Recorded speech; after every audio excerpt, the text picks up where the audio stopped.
Chers membres de Trader Pro, bonjour, j'espère que vous allez bien. Je reprends les vidéos à la demande de nombreux membres du groupe Facebook Trader Pro. Je rappelle qu'on a cette chaîne YouTube qui vous permet de suivre mes stratégies, de voir comment j'interviens sur les marchés, ce que je fais sur les marchés. Et puis en parallèle, on a le groupe Facebook privé Trader Pro où là je suis beaucoup plus actif sur les échanges avec la communauté. Alors le but de Trader Pro, c'est quoi? C'est de partager avec vous, de vous montrer comment moi j'interviens sur les marchés, ce que je fais, comment je mets en place mes stratégies et tout, pour être gagnant et réussir à faire de la performance avec le minimum de risque aussi. Alors, souvenez-vous, j'avais fait au début de la chaîne, on pouvait suivre mon portefeuille Real Trader Pro. Je publiais régulièrement la performance et puis bon, je me suis aperçu que je n'avais pas le droit de publier les performances de mon portefeuille réel parce que je ne suis pas un conseiller financier. Alors, j'avais fait plus de 67 800 euros de plus-value sur 3 586 trades. Alors, j'avais la solution, c'était bien sûr d'arrêter de publier mes performances et voilà. Mais il n'y a aucun intérêt pour moi quand on fait du trading, quand on explique des stratégies, des techniques de trading. C'est important de mesurer la performance du trader qui vous donne ses avis. C'est pour ça que la solution qui a été trouvée, la seule que j'avais, c'est un compte démo que j'ai ouvert dernièrement et qui me permet de trader avec vous, de partager mes performances sans risque, puisque c'est que du démo, c'est que du virtuel. On a le droit de le faire, j'ai le droit de vous dire ce que je fais en virtuel. C'est pour ça que tout ce qui est publié sur la chaîne YouTube ou sur le groupe Facebook Trader Pro, ce n'est que pédagogique, ce n'est pas du conseil boursier. C'est à vous de vous faire vos opinions et puis surtout de consulter des conseillers financiers indépendants, des professionnels. Vous avez d'excellents, je vous l'ai déjà dit, chez Crédit Suisse. Ils ont certainement les meilleurs conseillers financiers. Donc n'hésitez pas à la consulter. Donc tout ce que vous avez sur cette chaîne, vous en faites ce que vous voulez. C'est du virtuel de mon côté. Je ne vous incite pas à faire comme moi. Alors, l'autre chose importante, c'est que beaucoup de gens me disent, oui, voilà, pour trader, quel broker je dois prendre, voilà. Alors, vous savez, j'ai un partenariat, moi, avec XTB, qui m'avait contacté quand ils voyaient la communauté de la chaîne. Après, si je recommande XTB, c'est pas pour gagner de l'argent, rassurez-vous. C'est tout simplement, c'est le broker que j'utilise, c'est le meilleur. Alors pourquoi c'est le meilleur? Moi, j'en ai utilisé plein. Ça fait plus de 20 ans que je trade et le courtier que j'ai le plus utilisé, moi, c'était Saxo Bank, où j'ai tradé énormément avec eux. Le souci, on se rend compte avec les brokers, c'est bien sûr, c'est les frais qui sont excessifs et puis bien sûr aussi l'incapacité d'utiliser des micro-lots. Alors moi, ce qui m'a séduit chez XTB, c'est vraiment la possibilité de trader avec des 0,01 lot parce que c'est ma méthode, c'est ma technique et je ne peux pas trader moi avec des positions de 1 lot sur les futurs. C'est pas du tout comme ça avec des stops très serrés, je joue pas du tout comme ça. Moi, ma stratégie, vous le savez, c'est de rentrer sur des petits, des larges niveaux avec des petites positions pour lisser mon prix de vient et miner le marché en fin de compte. Donc voilà, donc XTB c'est pour moi le meilleur, c'est pour ça que je vous recommande ce broker, d'autant plus que lorsqu'il va falloir acheter des actions, XTB, vous pouvez acheter des actions jusqu'à 100 000 euros par mois avec zéro commission, ça veut dire que ça ne vous coûte rien. Donc n'hésitez pas à télécharger la plateforme XTB, vous avez le lien sous cette vidéo, et puis surtout, ce que je vous invite à faire, surtout si vous êtes débutant et tout, télécharger la plateforme démo pour essayer de faire comme moi, d'être plus performant que moi, d'essayer de me battre sur les marchés, pourquoi pas, et voir en fin d'année qui est-ce qui aura fait la meilleure performance.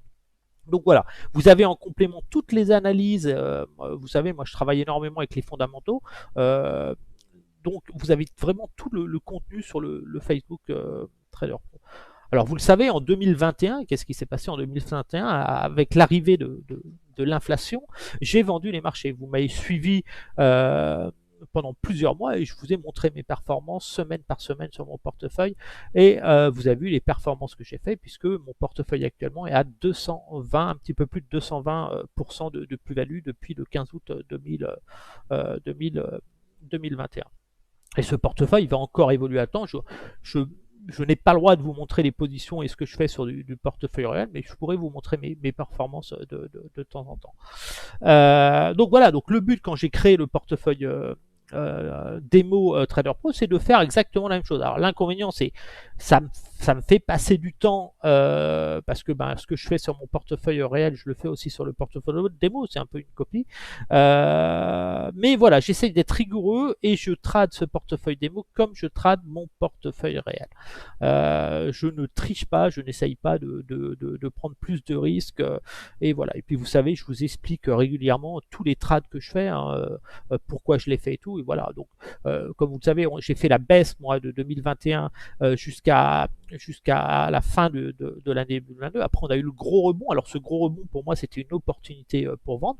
Puis on a vu que le marché a continué à monter et ce n'est pas pour autant que j'ai acheté des valeurs. J'ai acheté Téléperformance la dernière fois. J'avais dit d'acheter aussi du Tesla aussi dans le creux du marché. Ce qui était important, c'est que en 2021, quand j'avais annoncé la baisse des valeurs Tesla, Nvidia, Facebook, enfin beaucoup de valeurs, elles sont toutes atteint l'objectif que je visais. Hein, c'était des baisses de plus de 50%.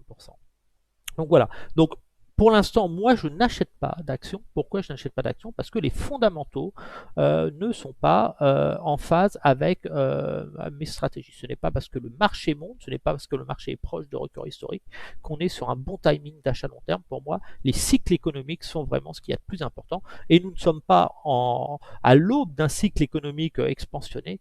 Nous sommes vraiment à l'aube d'une récession qui va arriver. Donc en 2021, je vendais les marchés parce que je m'attendais à de l'inflation. Maintenant, si je vends les marchés, ce n'est plus pour l'inflation que je vends les marchés.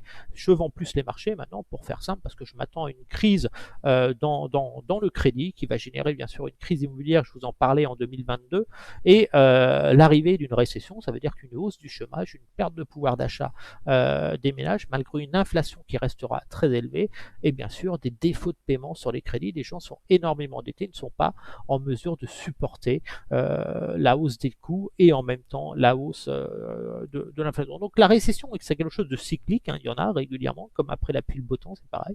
On a eu une grande récession en 2009 et puis voilà, les politiques monétaires de la Fed ont fait que pour stopper cette récession, ils ont fait du quantitative easing, ça veut dire qu'ils ont injecté des liquidités, et ce qui a évité une récession jusqu'à maintenant, puisqu'on est en 2023, on n'a toujours pas de récession, on a quelques récessions techniques qui montent le bout de leur nez, puis on a vu les faillites bancaires qui sont arrivées, et la Fed est encore intervenue pour sauver les banques, mais ils ne vont pas éviter la récession qui arrive, qui sera assez violente, et parce que voilà, les banques centrales n'ont plus les mêmes cartouches. Donc moi, ma stratégie 2021 et mes objectifs de 2021 sur les indices, ça n'a pas changé. Ils ont légèrement évolué, on va le voir sur le CAC 40, ce que je fais par exemple, on va le voir sur différents indices. Donc voilà, donc moi mon but n'est pas d'acheter sur le long terme, c'est voilà, de profiter d'excès et de travailler le marché à la baisse sur des excès haussiers et de profiter de grandes tendances baissières.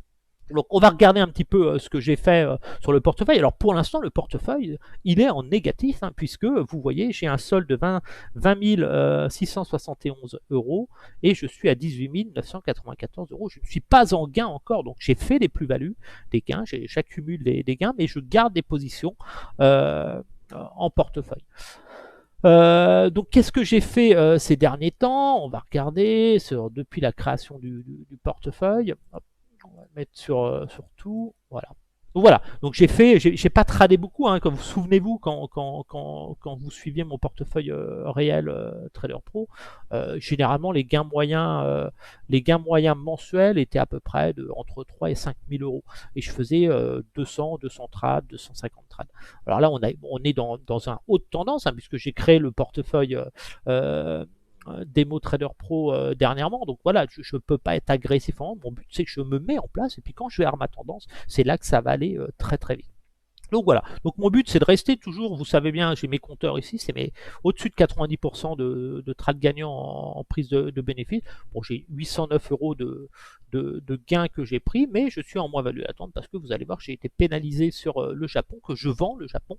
Et voilà, donc malgré la forte hausse du Japon, j'ai pu encaisser le choc, mais je vais travailler le Japon et réduire et sortir en gain mes positions. Pourquoi? Parce que je rentre toujours avec des petites positions sur de larges niveaux. On va regarder alors les positions que j'ai en portefeuille. Là, on le voit clairement. Qu'est-ce que j'ai en portefeuille? Bon, je suis commencé à vendre le Brésil, hein. J'ai fait un short sur le Brésil dernièrement. Je suis vendeur sur le... On va réduire pour voir un petit peu. Voilà, j'ai vendu le Brésil. On voit que je suis vendeur sur les indices. J'ai vendu les émissions carbone. Le CAC 40, je suis naturellement vendeur. L'Italie, je suis vendeur. Le Japon, je suis vendeur. Mais regardez la perte, 1 800 euros. Alors, cette position n'est pas inquiétante pour moi puisque bah, voilà, j'ai un portefeuille qui est actuellement à quasiment 20 000 euros et j'ai une capacité à gagner de l'argent, à lever du cash en prenant des gains régulièrement. Donc, cette position ne m'intéresse pas, mais je n'ai pas envie de prendre cette perte de 1 800 euros puisque je vais la travailler. Mon objectif, c'est bien sûr de revenir à 30 489 euros sur le Nikkei, ce qui va me permettre de sortir pas de tête, puis d'acter moins 1 800 euros, de les transformer en plus 1 800 euros parce qu'ils viendront s'ajouter. En fin de compte, en effaçant la perte, mon portefeuille ici va progresser au global. Le Natgaz que je recommande à l'achat depuis plusieurs semaines, hein, qui commence à payer. Donc j'ai fait plusieurs trades sur le Natgaz, je fais des allers-retours. Puis j'ai gardé une petite position là en cours. Alors à savoir qu'il y a du rollover hein, sur le Natgaz, donc en vrai ma performance est supérieure, mais en gros hein, on me crédite de l'argent quand on ajuste les cours. On voit que j'ai un short sur Nvidia, là j'ai vendu. Alors là j'ai pris un gros risque, hein, short sur Nvidia, j'ai 20 positions, c'est très rare que je fasse ça. Mais si j'ai fait ça, c'est parce qu'on arrivait fondamentalement sur des niveaux de valorisation excessifs. Et voilà, et cette position peut être extrêmement gagnante. Alors je suis prêt à sacrifier un stop. Je pense qu'un stop de 500 euros de perte est possible sur ce trade parce que ça peut me rapporter énormément d'argent en cas de correction. Voilà, mais à surveiller, à travailler. Je vous déconseille, si vous n'êtes pas à l'aise au trading, à prendre des risques sur cette action. C'est très très rare que je fasse ça, mais là j'ai senti une opportunité et voilà, et quand je sens quelque chose je le fais. L'Espagne, je reste vendeur, mais je pense que je vais sortir de l'indice parce qu'il va être plus stagnant. Téléperformance, alors vous savez, j'avais acheté 5 actions Téléperformance à 138,85 € et puis on a vendu dernièrement les actions Téléperformance, on a acté les gains, j'en ai gardé une pour surveiller le titre. Je pense que l'action fera des plus bas, mais elle peut continuer à faire des petits allers-retours sur une zone importante. Donc voilà, donc je l'ai acheté par principe parce que pour jouer une zone stratégique, mais j'ai aucun intérêt d'avoir des actions à l'achat long terme maintenant, alors que les marchés vont corriger et sont encore très éloignés de mes zones d'achat long terme. J'ai shorté un peu de Nasdaq, bon voilà, j'ai une petite position sur le Nasdaq, puis l'US 500 où je me place. Donc on voit que sur l'US 30, je suis pas encore à la vente, mais c'est parce que je suis pas à la vente que je suis haussier sur les Z. Je suis baissier sur tous les indices sur ces niveaux de marché et je vais augmenter ma pression vendeuse. Alors en historique, qu'est-ce que j'ai fait dessus? Donc voilà, je continue à faire du trading régulièrement, on les voit, toutes les positions. J'ai pris des petites pertes, alors des pertes aussi, des erreurs. Ça c'est un stop en bougeant sur mon graphique. J'ai soldé une position, mais j'aurais pas soldé autrement.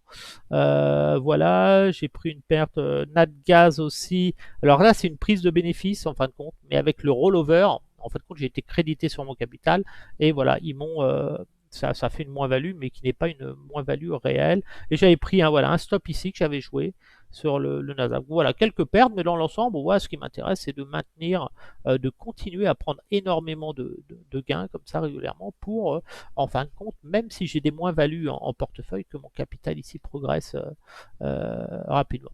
Alors j'ai des ordres en attente, on voit toutes les positions que j'ai en attente. C'est les niveaux où je me positionne sur le marché. Donc on va faire un petit tour des marchés, voir ce que je vais continuer à faire. Donc voilà. Alors si on reprend l'indice, le CAC 40, on va reprendre le graphique. Voilà, quand le CAC 40, souvenez-vous, je vendais moi le CAC 40 hein, en 2021 ici, ce qui m'a permis de faire la performance. Je suis même monté à 300%, mais là, actuellement je suis à 220% sur le portefeuille. On a joué toute cette baisse et on a gagné énormément d'argent. Alors bien sûr, quand on était dans ce mouvement-là, on était très haussier, tous les signaux étaient haussiers, tout le monde voyait les marchés s'envoler. Et pourtant, ça a baissé. On est un petit peu dans la même situation. Tout le monde voit les marchés s'envoler avant. Et puis, on va risquer d'avoir une surprise parce que je rappelle sur l'indice CAC 40, ma zone d'achat, elle peut paraître irréelle pour certains. Ma zone d'achat se trouve actuellement ici. Donc, elle a largement progressé. Hein. Souvenez-vous, on était en dessous des 5000 points. Maintenant, je suis à 5020 points et 4420 points. C'est là où j'achète long terme. C'est là où je cesse de vendre les marchés et je récupère tout mon capital pour rentrer sur des valeurs à l'achat.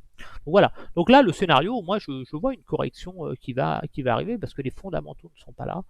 La hausse actuelle des marques, on monte sur du vent, sur de l'euphorie, on monte sur des prévisions de résultats qui seront toujours exceptionnelles, mais ils ne seront pas toujours exceptionnels puisque voilà, l'économie a changé. Nous ne sommes plus dans le quoi qu'il en coûte des Fed avec le quantitative easing et de distribuer de l'argent sans commune mesure. Voilà, on voit aujourd'hui les gens qui veulent acheter un bien immobilier, ben, ce qu'on leur prêtait il y a 2 ans, 3 ans, on leur prête plus du tout la même somme. Puis le bien immobilier continue encore à monter et les gens ne peuvent plus acheter. Donc à un moment, les prix baissent. Ce sera pareil sur les actions. Puis surtout, ce qui va vraiment provoquer le retournement des marchés actions, c'est qu'aujourd'hui, le marché actions servit de valeur refuge puisque le secteur des obligations sont effondrés. Mais maintenant, les obligations vont commencer à se stabiliser et ça va redevenir une valeur refuge. Et donc, il y a fort à parier qu'on aura un transfert de liquidité des marchés actions vers le marché des obligations. Alors, moi, je vous donne mon sentiment et comment je travaille le marché.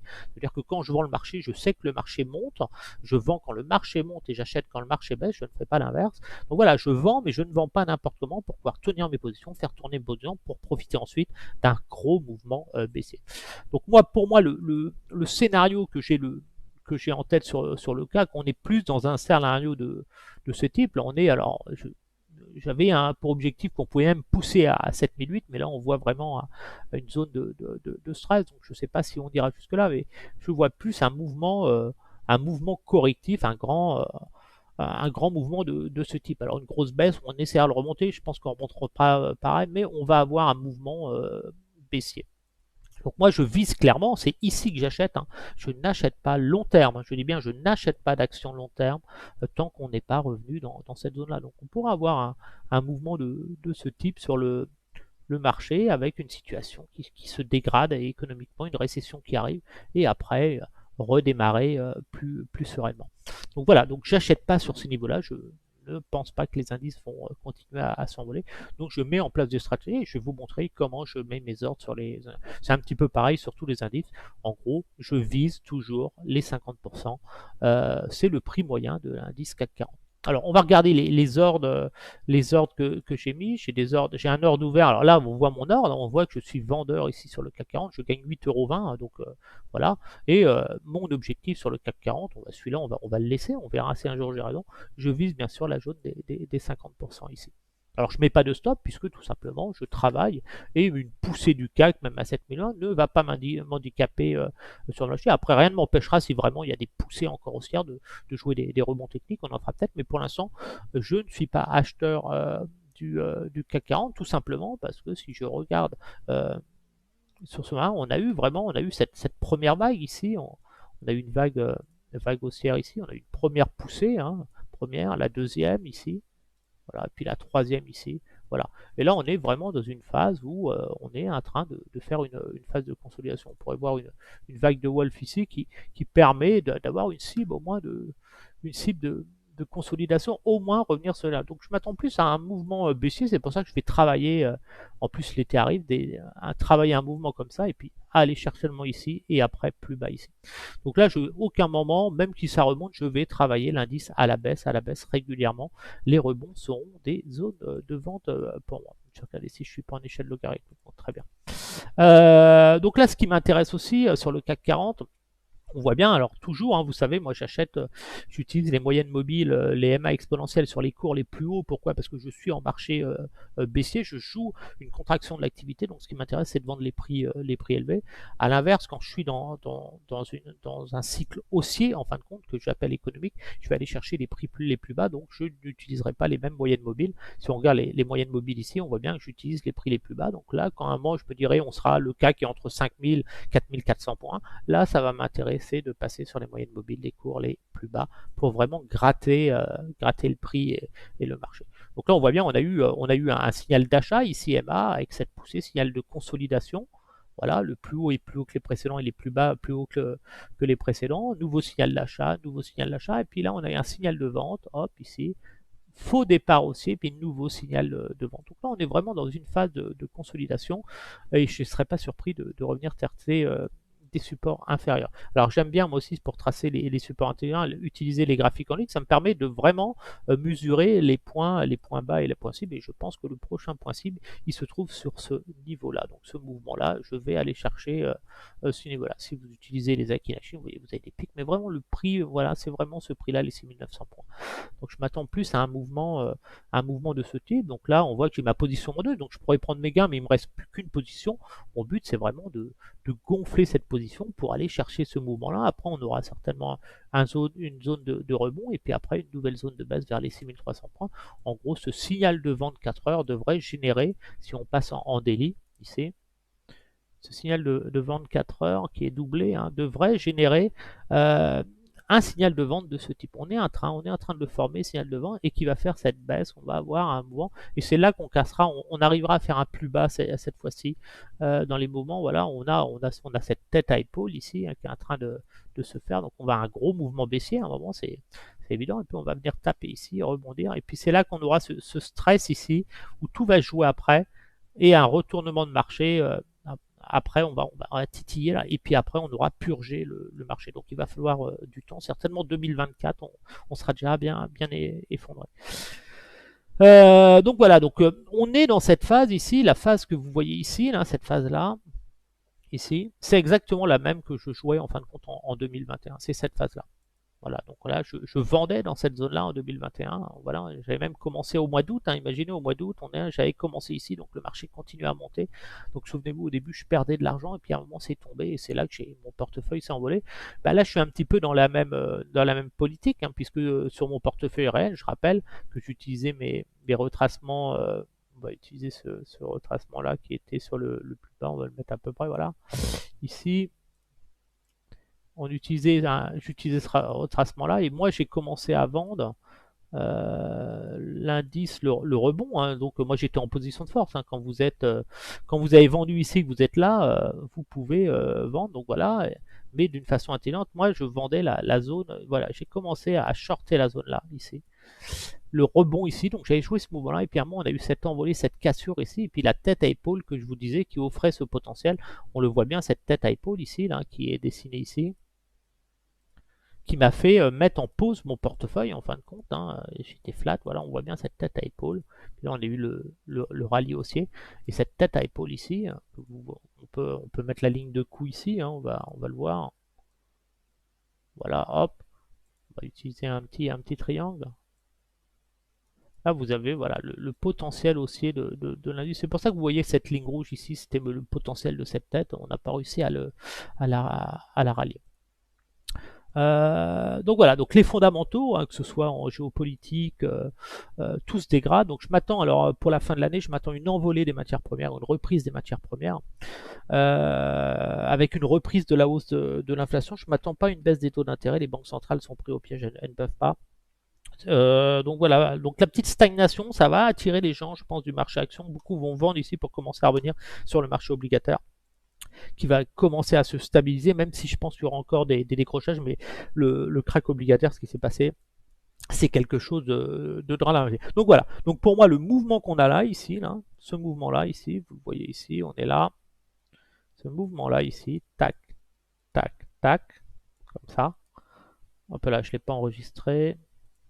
Voilà, on est là. Ce mouvement-là, ici. Voilà.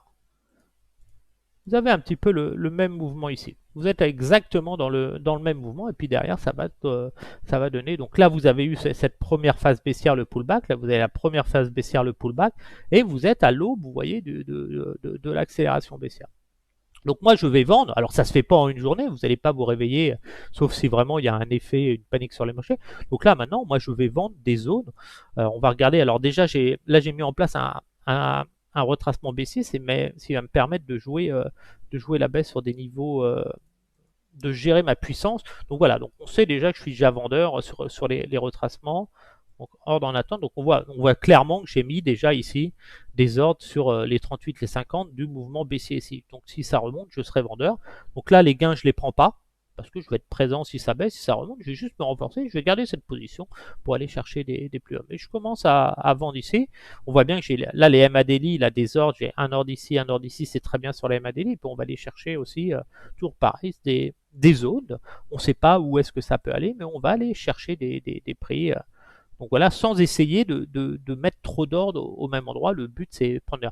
Donc là, comme mon portefeuille est récent et que je ne suis pas encore en forte plus-value, je suis obligé de prendre des 0,0 à l'eau. Sinon, je passerai sur des 0,0 de l'eau qui me permettraient de prendre une partie de mes bénéfices et de garder le reste. Donc là, moi, je suis pas mal ici dans cette zone-là. Je vais pouvoir même gonfler parce que on a vraiment une zone là de résistance. Cette zone, là, je pense pas qu'elle va passer. On a échoué, on fait des plus bas là. Donc on va faire des plus bas, on va certainement rebondir. Mais en cas d'effet spéculatif, je vais me renforcer ici. Je vais lisser être un peu plus agressif dans cette zone-là pour avoir juste un peu plus de puissance de frappe. Et les ordres intermédiaires, je vais simplement aller chercher les niveaux inférieurs ici. Donc on va aller chercher, je vais pas me mettre vraiment là, je vais me mettre sur les deux niveaux. Et puis on a même le petit pic ici. Voilà, le but c'est de s'alléger sur un pic. Vous sachez que moi je travaille je travaille, j'ai un travail à côté, donc je suis pas devant mes écrans en journée. Donc tous mes ordres sont placés en ordre limite, en ordre limite régulier sur les marchés. C'est vraiment là.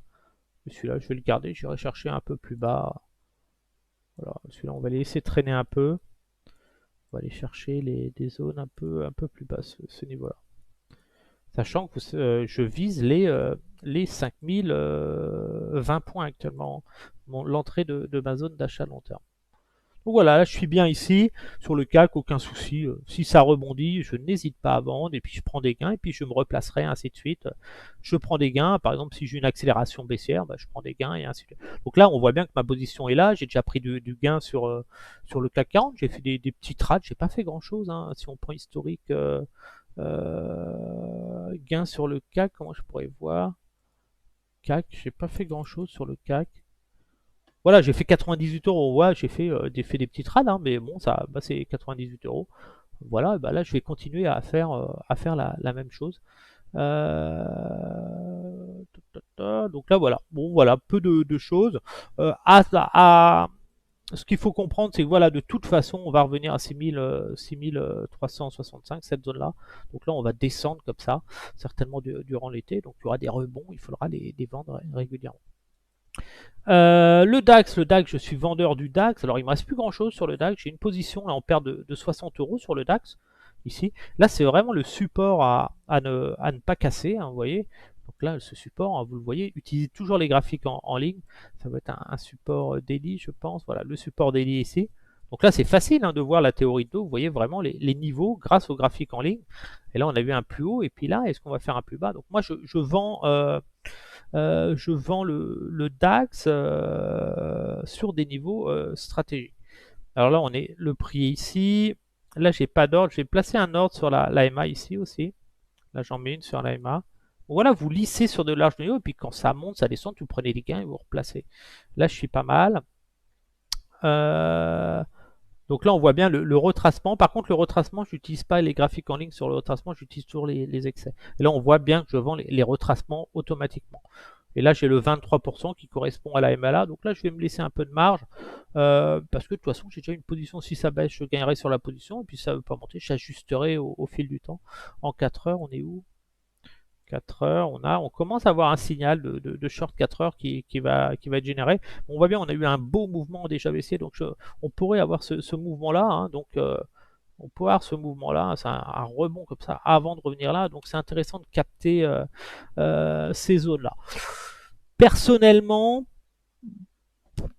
on est à combien de ce niveau-là? Si on avait un rebond lundi, ça ferait 0,42. Ouais, non, je suis bien là. J'ai même pas besoin de cet ordre-là. Je vais lisser, je vais mettre comme ça parce que de toute façon, j'ai plus qu'un 0,1 là. Je suis pas assez chargé.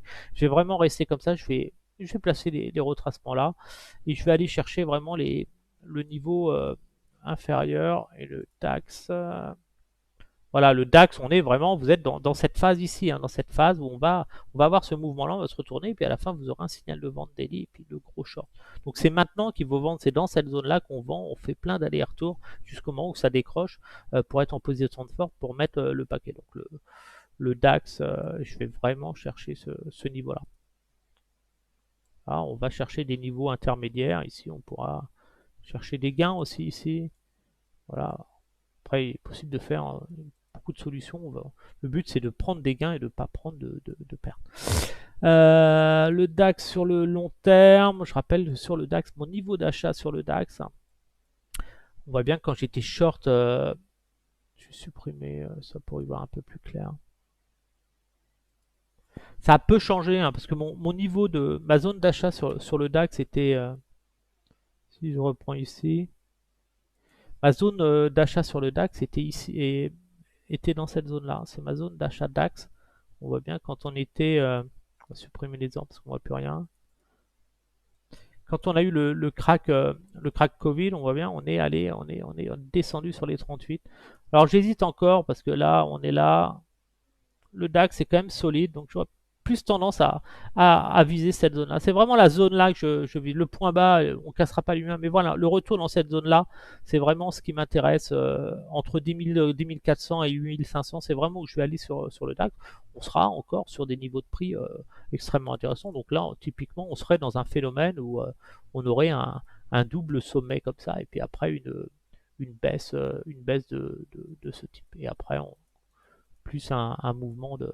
Donc voilà. Donc je suis pas acheteur sur ça. Je m'attends pas à une envolée du DAX sur ce niveau. Je reste vendeur de cet indice. En horaire, qu'est-ce qu'on a? Voilà, on voit bien un beau signal de vente horaire. Hein. Toujours pareil, quand vous avez un signal de vente, là ici, quand même, vous avez ce signal de un peu là. Quand vous avez un signal de vente horaire ici, là, vous vendez pas au plus bas, vous attendez toujours de vous rapprocher des moyennes, hein, les pullbacks techniques. En 4 heures, on était où? En 4 heures, vous voyez, à un moment, on va avoir un signal de vente ici. Bah là, il va falloir vendre le pullback. C'est pour ça que moi, lundi, il baisse comme ça, il remonte et après, il rebaisse. C'est pour ça que mes ordres sur lundi, voilà, ils sont là pour profiter de ce pullback. Je suis plus à jouer un mouvement où, voilà, on monte et puis à un moment, on fait ça. Puis on remonte fort et là après on a le pullback et moi je short les pullbacks quand c'est intéressant. Là on est vraiment dans un type de range de fin de hausse de tendance après un puissant rebond. Donc je joue, moi ce qui m'intéresse ça va être ce prochain signal de vente. Là vous voyez typiquement vous avez ce signal de vente ici là, signal de vente daily. Et là, ça baisse. Et là, il ne faut pas vendre ici. Vous attendez le pullback et vous vendez dans ces zones, dans les moyennes. C'est ce qu'on avait fait. Hein. Souvenez-vous, en 2021, 2022, on avait vendu les pullbacks comme ça, jusqu'au moment où ça repart à la hausse et qu'on a un signal d'achat. Et là, pareil, vous avez le signal d'achat. Vous n'achetez pas ici, vous achetez le pullback dans cette zone-là. Et là, on continue le pullback. On a eu un pullback, deux pullbacks, trois vagues, une vague, deux vagues, trois vagues. Et là, on est dans la phase de retournement. Donc voilà, l'Italie, bah pareil, l'Italie. Alors voilà, l'Italie, j'ai vendu un petit peu tôt, hein, mais c'est pas gênant. Je perds 49 euros, vous voyez, je m'en fous. Hein, je vends des zones et je les travaille. Donc l'Italie, bah bien sûr, là maintenant, je commence à mettre une pression à la vente sur l'indice, parce qu'on voit bien que je ne vends pas n'importe où. Je commence à le travailler. On voit bien les échecs dans cette zone-là. Donc tous les retours sur l'indice italien, bien sûr, seront vendus sans aucune hésitation. Donc là, bien sûr, je vends ces plus hauts et je fais tourner les positions. J'ai déjà fait des gains sur l'indice italien. Italie, j'ai dû en faire. J'ai fait quoi? Voilà, j'ai fait 224 euros sur le. Non, pas 224, parce que j'ai l'indice CAC. Comment je peux virer l'indice CAC? Voilà. J'ai fait 126 euros. J'ai commencé à faire des trades. On voit bien les positions que je vends. 126 euros. Donc je vais commencer à 126 euros et je perds sur l'indice. Je perds 117 euros. Donc on peut dire que j'ai déjà effacé mes pertes avec mes allers-retours et je vais continuer à le faire. Et puis bien sûr, si l'indice vient casser les 26 000 pour revenir à 24 300, ce que j'anticipe, bah, ces positions, c'est déjà des gains long terme en attente. Donc le but, c'est de les travailler. Donc là, on va vraiment aller chercher ce niveau-là. Je vais vraiment aller chercher ces accélérations baissières dans cette zone-là. Ici, continuer à le travailler à la baisse, cet indice. De toute façon, après des fortes hausses, des hausses folles qu'on a eues avec les fondamentaux et ce qui se passe sur l'économie, aucune raison d'acheter cet indice. J'y crois même pas, on va même pas aller. Voilà, on est vraiment dans la phase là. Hein. Vraiment, vous êtes dans cette phase. Quand vous voyez les MA qui sont très éloignés, là, comme là, quand vous voyez la MA jaune là par rapport à la rouge, c'est très éloigné ici. C'est jamais bon signe, ça plonge derrière. Et là, on est On est, mais pas encore en signal de vente 4 heures. Est-ce qu'on est en signal de vente 1 heure? On va regarder. Alors, on est en signal de vente 1 heure. Donc là, ça m'intéresse. Là, typiquement, des beaux signaux, hein, signal de vente quand on croise la MM violette ici. Donc là, on a un signal de short ici qui est intéressant. Donc là, le pullback qu'il va y avoir, il va falloir en profiter pour aller chercher le niveau intérieur. On va plus être dans ce mouvement-là, hein. Avant, ça peut descendre, s'accrocher, et puis à un moment, on va monter, on va faire le pullback, et après on descend. Donc là, très intéressant de shorter cette zone-là. Je vais voir s'il fait... bon, j'ai des positions, donc je m'en fous. Ces pertes, en fin de compte, ça va me faire gonfler mon capital. Donc, pour l'instant, je suis en position, donc je profite.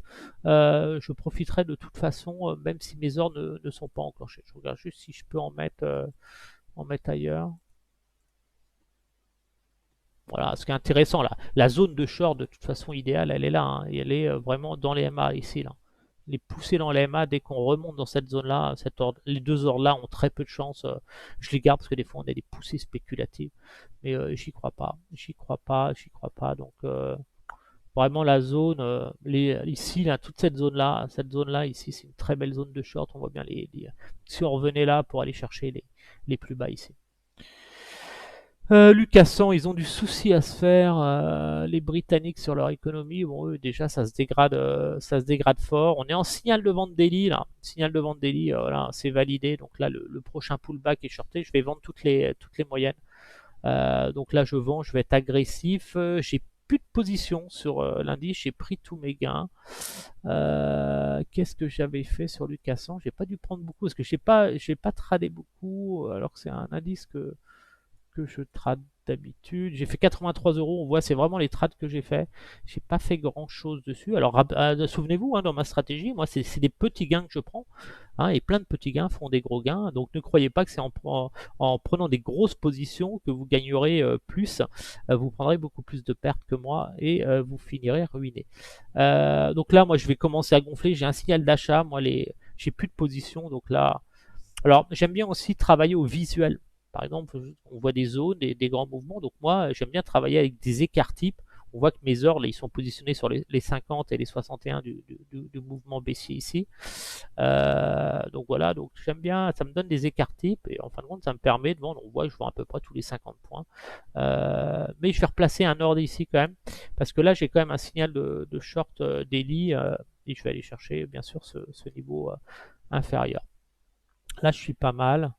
En mensuel, ma zone d'achat mensuelle, hein, elle n'a pas changé. Ah si, on a fait un plus haut, donc ma zone d'achat technique, si on regardait quand je shortais en 2021 ici, ma zone d'achat c'était cette zone-là ici, ici.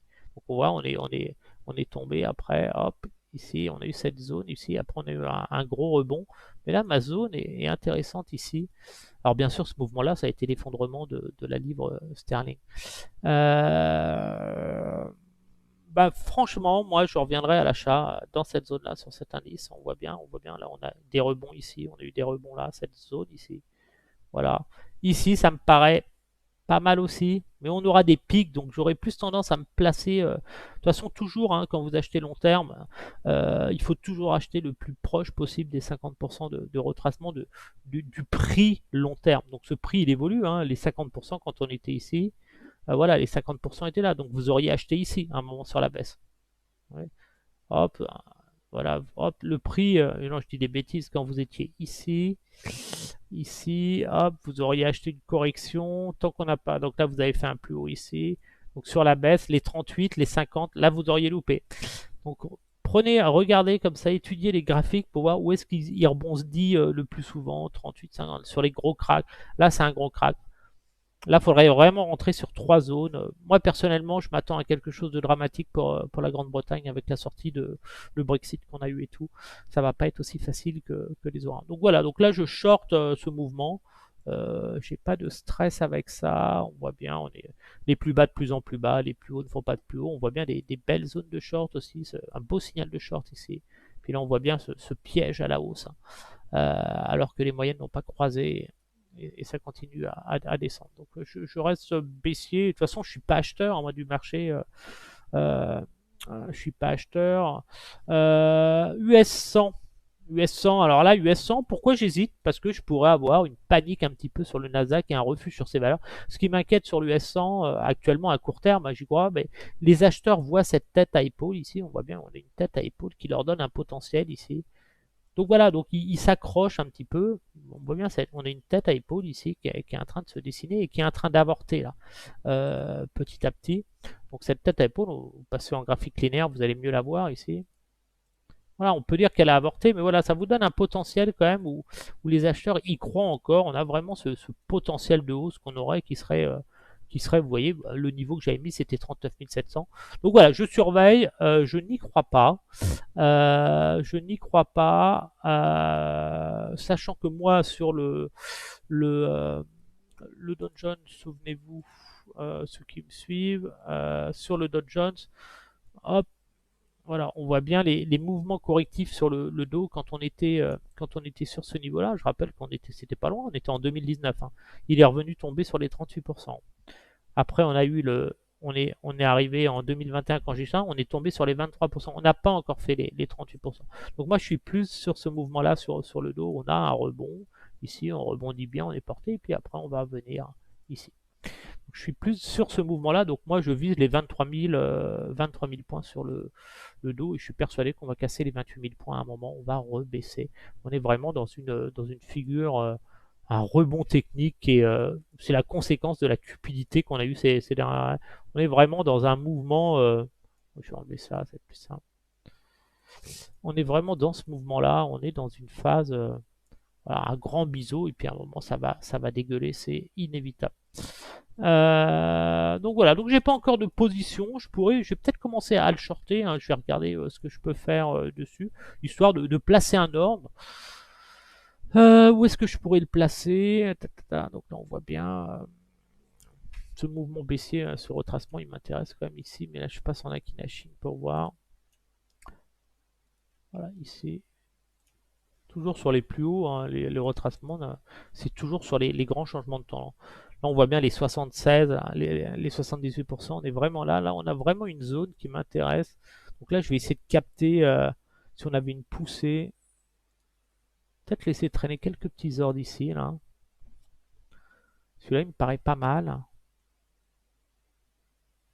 34 600, on a perdu 500 points.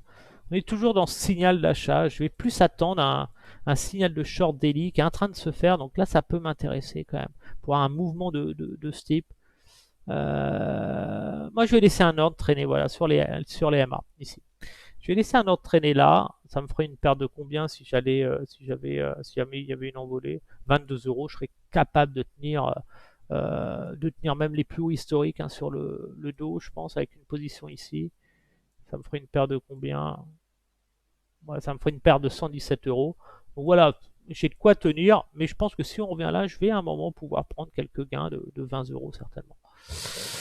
Je vais laisser là et je vais prendre 2 ordres. Je vais commencer à me positionner en short ici. Voilà, ici ça me plaît bien. Voilà, on va placer 2 ordres histoire d'être présent. Voilà. Si jamais on revenait sur un mouvement spéculatif, et je vais vraiment aller chercher des accélérations, ce dernier support les plus bas dans un premier temps. Voilà.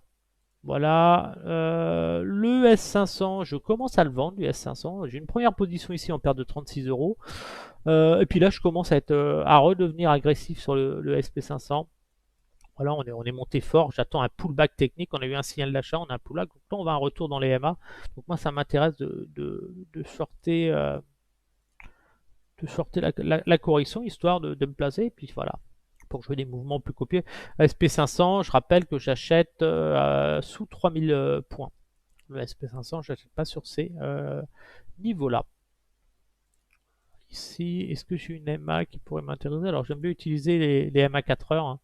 Là, on voit bien, on est dans la phase corrective. On a eu un signal d'achat ici, une poussée en montée. Donc là, je vends, je vais redescendre mon ordre. J'ai pris des gains ça sur. Voilà, j'aime bien laisser traîner des ordres sur les MA comme ça pour jouer des accélérations baissières. Et puis quand j'arrive, on voit bien signal de vente ici. Donc là, normalement, on va décrocher, hein, c'est sûr. Mais voilà, donc hop, quand je suis toussé, hop, je prends des gains et je me replace sur les moyennes régulièrement. Voilà, donc pour l'instant, je suis pas agressif parce qu'on reste dans une forte tendance haussière. Mais voilà, je commence à me placer sur des niveaux de prix qui m'intéressent. J'ai pas fait grand chose sur le SP. J'ai très peu tradé les indices US. SP500, j'ai fait quoi? SP500, ta ta ta ta. Ouais, j'ai fait 22 euros, donc 22 euros dessus, je perds 36 euros, donc je suis encore perdant hein, sur cet indice quand même. Tu vois, on avait Téléperformance que j'avais acheté, il me reste une ligne, hein, je disais, hop, Téléperformance. Alors on a pris 77 euros sur Téléperformance, hein, en fin de compte j'avais acheté 4 actions à 138 et je les ai vendues à 158 euros. C'était une belle performance sur cette valeur avec zéro commission, comme vous savez sur XTB, achetez XTB, prenez XTB, je veux dire pour ça, c'est toujours valable. Donc voilà, le Nasdaq, je commence à vendre le Nasdaq. On voit, j'ai des positions en deux. J'ai vendu le Nasdaq ici. J'ai un ordre en attente. Donc j'ai deux positions sur le Nasdaq. Bon, je vais continuer à être agressif parce qu'on a eu un signal d'achat 4 heures ici qui dure depuis très longtemps. Donc je commence à le vendre à nouveau pour jouer vraiment un retour dans cette zone-là. Si on allait pousser encore, je serais vendeur. Mais là, je commence à être un petit peu plus agressif. Donc voilà, je renforce pas mes positions. Je vends vraiment la MA 4 heures ici. Ici, qu'est-ce que je vendrais d'autre? On voit vraiment ce signal de vente, on a un pullback, une poussée. Tu aurais presque tendance à shorter là. J'ai fait ces shorts hein, ici. Mais voilà, j'ai une position, c'est vraiment si on vient sur la MA, rechercher ce niveau-là, je vendrais. Mais je veux pas mettre d'ordre trop rapproché. Celui-ci, on ira chercher bien sûr cet ordre-là. Celui-là, voilà, je prendrai cette position-là. J'ai pas fait grand-chose sur le Nasdaq. Je commence à le travailler un peu. Nasdaq. Est-ce que j'ai fait un Nasdaq 100? J'ai fait quoi? Voilà, je perds 192 euros. Bah oui, c'est les ordres qu'on a vus tout à l'heure quand j'avais fait surtout là une grosse tentative. J'avais commencé à shorter ici, puis j'avais mis un stop très très large pour me préserver de l'envoyer. J'avais eu cette envolée. Donc là, il va falloir que je travaille. Je suis encore négatif sur le Nasdaq, ce qui est normal puisque je fais de la contre-tendance. Hein. Il va falloir que je travaille ça. Ici, ok. Donc le Nasdaq, hein, moi je suis clairement, c'est vraiment le scénario. Je m'attends pas du tout à ce type de mouvement, hein, pas du tout à ça. Je m'attends plus à une phase, à un moment. Alors, je sais pas où est-ce qu'il va s'arrêter, mais voilà, moi c'est plus ce type de mouvement que j'attends sur et après seulement on pourra repartir. Donc je suis pas du tout acheteur long terme.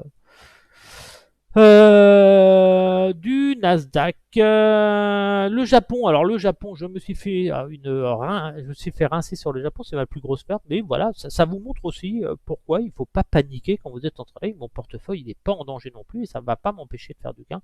Parce que voilà, j'avais joué le haut du range, c'est parti. Bah, moi, j'en ai profité. Une envolée comme ça, je vends à des prix très élevés.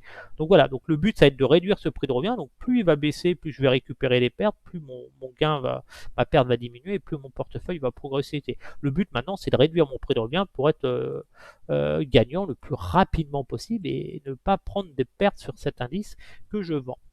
Donc voilà, donc l'indice, là on voit mes niveaux de vente ici sur l'indice. Donc déjà, mon but c'est de réduire mes prix de revient. Ici, je vais regarder en horaire ce que je fais.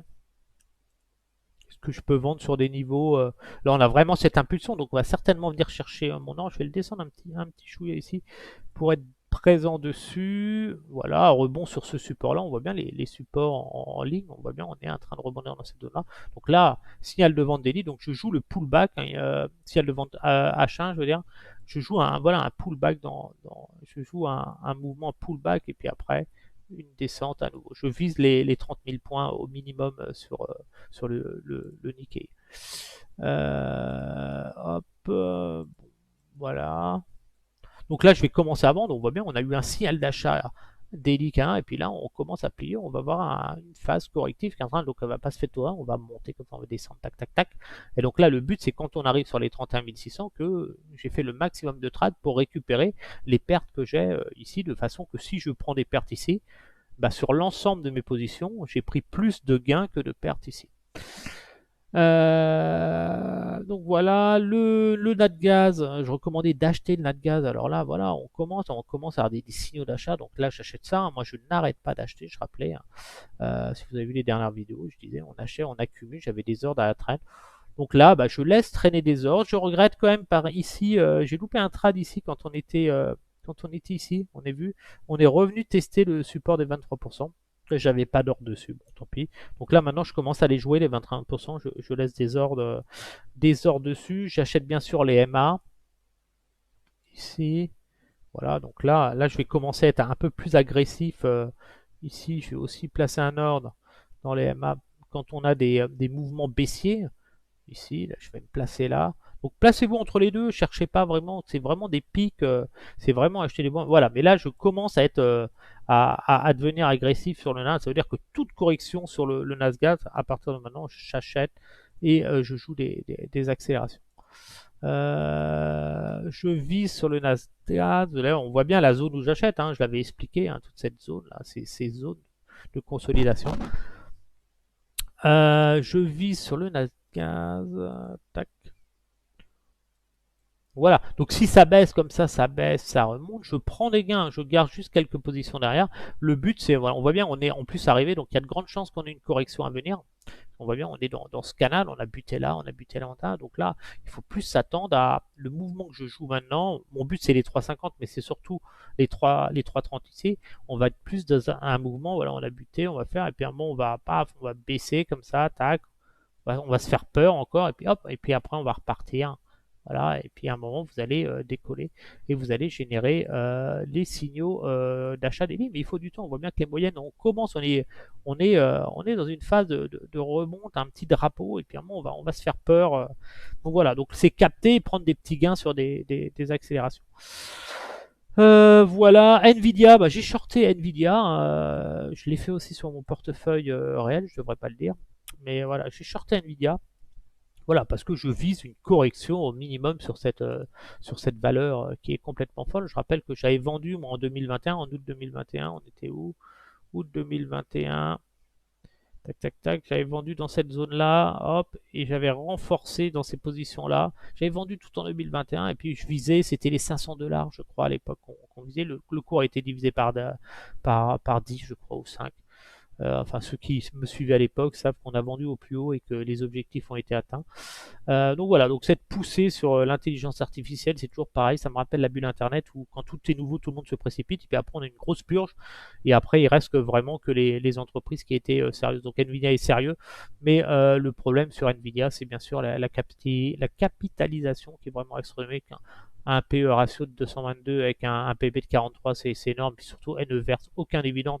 Donc ça veut dire que garder des actions après une telle hausse pour espérer 0,04% de rendement, c'est stupide. La moindre baisse de 10% de l'action, vous avez perdu 50 années de dividendes. Donc voilà. Donc là, non, bien sûr, il faut sortir, profiter. On a eu vraiment une première vague ici. Là, on a vraiment une grosse vague ici. Moi, je short là-dessus. Je m'attends plus à un mouvement sur ce titre de ce type. Hop, on va plus avoir un mouvement de ce type et voilà, et puis on va revenir chercher les MA, les 300 $. Donc j'achète pas ça, je shorte ça. Par contre, ce qui est intéressant, c'est de remettre un retracement qui est, on va passer en échelle logarithmique pour savoir un peu la cible. On va le laisser, on verra si j'ai eu raison ou pas, hein, mais sachez que j'ai souvent raison. Donc là, on va se mettre. Donc voilà, on a vraiment le tour pareil, les retracements, utiliser l'échelle logarithmique pour capter le point bas. Nous, ce qui nous intéresse, c'est le point, les 50%, le prix moyen du cours pour savoir si on est au-dessus ou en dessous. Après, on peut repasser en échelle plus traditionnelle. Voilà, ici. Voilà, donc là, on a vraiment ma zone d'achat maintenant sur Nvidia. Si vous vous souvenez, quand j'étais ici, quand je vendais, hein, quand Nvidia était à ma zone d'achat, c'était les 50 et 60%. C'était vraiment dans cette zone-là. C'était ma zone. C'est-à-dire que quand on était là, je vous disais, je n'achète pas Nvidia, j'achète uniquement là-bas. Ouais, c'est parti. Donc cette zone, naturellement, bah, vous devez la décaler. Maintenant, elle est ici. Donc on va la décaler et on va essayer de voir où est-ce qu'on... Et maintenant, cette zone, elle est dans cette zone-là. On achète Nvidia uniquement dans cette zone-là sur le long terme. C'est-à-dire qu'on voit bien que là, on est trop éloigné des MA. Quand vous voyez, vous êtes très éloigné des MA, comme ça, vous revenez dedans. Donc, il y aura une phase corrective. Donc, moi, j'ai shorté ici et je vais aller chercher un premier objectif. Vous voyez, il est là. C'est tout simplement le retracement des 23%. On pourrait même rajouter, pour être précis, pour ceux qui veulent affiner, c'est prendre le dernier plus bas ici avec le plus haut ici. et voir les 23%, ça veut dire que le premier support au minimum, ce serait ici. Ça veut dire que si je veux vraiment pas prendre de risque, je veux au moins avoir un retour dans cette zone-là, de 1200 euros à 360. Voilà, je vais rester comme ça. Bon, le marché est close, je peux pas changer ma position, mais voilà. Donc j'ai shorté. Après, il va falloir que je sois vigilant parce que j'ai pris 20 actions. C'est extrême. Hein. On va regarder un petit peu. Donc je vais pas pouvoir tenir cette position comme mes positions de 0,01 lot. Le but de l'action de mon trade sur l'action Nvidia, c'est bien sûr de gagner des actions gratuites. Ça veut dire que quand je vais prendre mes bénéfices sur mes ventes, ben, je pourrais peut-être euh, conserver mes bénéfices que j'ai gagnés à la vente, acheter des actions qui ne m'auront rien coûté, j'aurai un prix de revient de zéro, donc qui n'impacteront plus mon portefeuille. Donc voilà. Donc là, je dirais attention si vraiment on arrive à faire un plus haut. On va regarder en horaire, je vais surveiller. On est vraiment dans la structure de retournement de pré-baisse. On voit on est agressif, donc un petit mouvement. À un moment, il va falloir que je mette un stop. Là, j'ai un stop. Voilà, j'ai un stop de 199 euros. Donc voilà, je ne prends pas grand risque, hein, je suis vraiment 199 euros de perte. Personnellement, j'avais calculé pour moi que le maximum que pouvait faire, c'était les 500, aller à 500 par rapport à la valorisation extrême, ce qui serait énorme. Ça me ferait une perte à peu près de 1300, ce serait intenable. Donc il faudra que je surveille vraiment, quitte à prendre une perte si besoin. Mais voilà, bon, il va falloir que ça décroche assez rapidement. Si ça décroche pas, eh ben, je verrai mais je le sens bien, ces mouvements. On n'a pas eu de signal de vente depuis très longtemps. Donc voilà, donc on s'accroche, mais la structure du marché ici, voilà, on sent les plus hauts ont du mal à monter. On est vraiment, soit ça repart et là, c'est mort. Ça m'embête de mettre mon stop là parce que même si je suis touché là, je pense qu'on va quand même au moins revenir à 408 ou j'aimerais au moins pouvoir mettre un stop sur au moins au sol des 50% de ma position. Mais pour l'instant, je reste comme ça. Moi, ça m'intéresse quand je vois cette valeur où elle est là. Si je prends, si on reprend un Akinashi, voilà. Franchement, moi j'avais vendu là, j'ai fait la baisse, j'ai fait de l'argent là-dessus, j'ai pas racheté, mais par contre je vends là. Et je pense qu'il n'y a pas beaucoup de gens qui ont une position vendeuse comme la mienne sur les niveaux où je suis là. Donc moi je suis bien, pour l'instant je vends. Si je perds de l'argent sur la hausse, faut pas que je perde à 500 euros, je le supporterai, mais ça m'embêterait.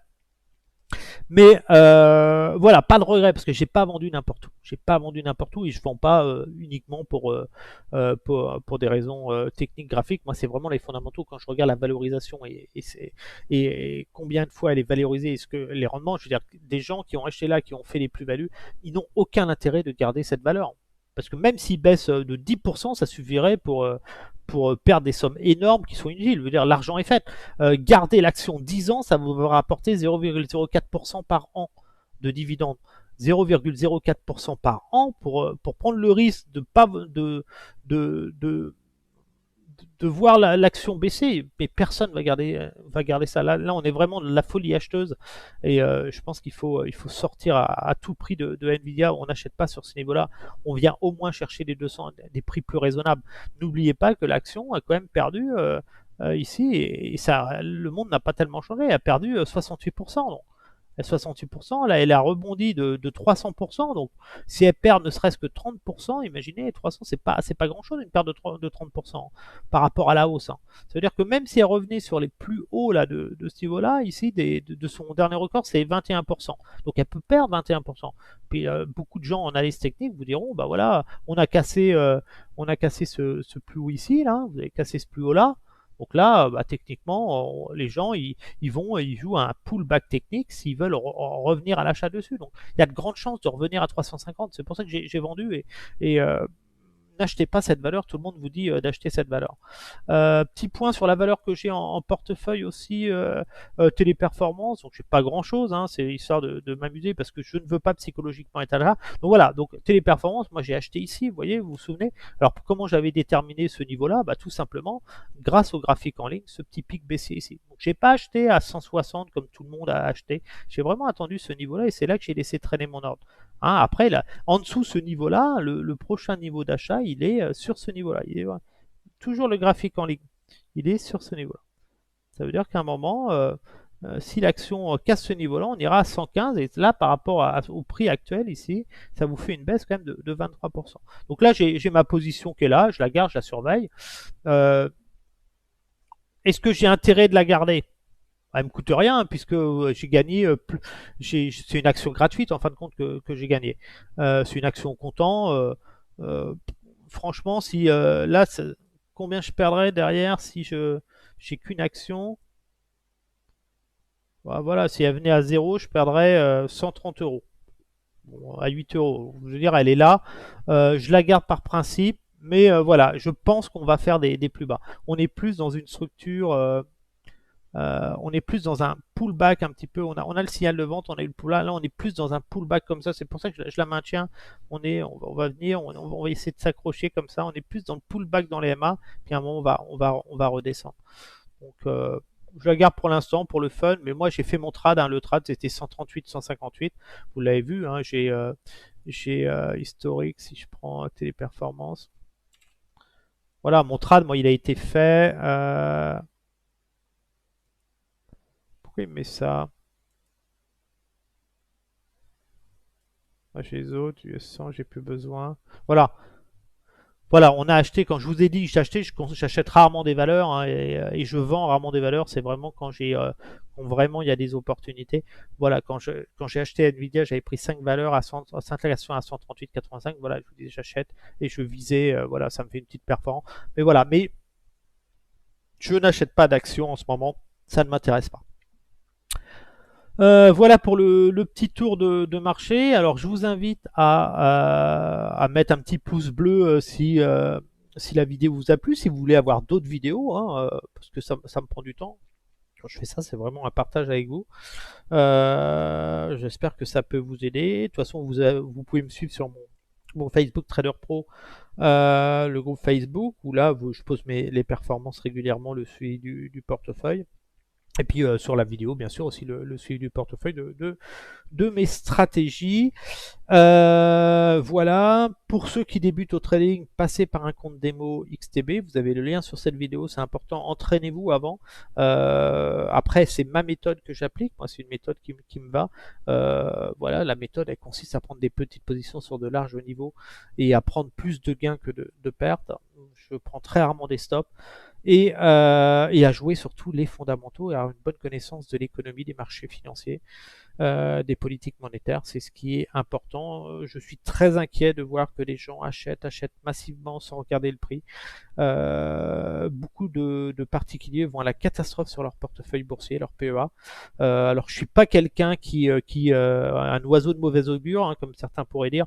Il faut savoir que je suis 90 à 95% du temps acheteur sur les marchés, mais là on est vraiment dans un marché particulier. Moi j'étais acheteur hein, depuis 2010-2011 sur les marchés et je suis passé vendeur en 2021. Ça veut dire qu'à aucun moment j'ai été vendeur, mais là si je suis vendeur, c'est qu'il y a des bonnes raisons et c'est pas le rebond qu'on a depuis octobre 2022 à maintenant qui m'a fait passer acheteur sur les marchés.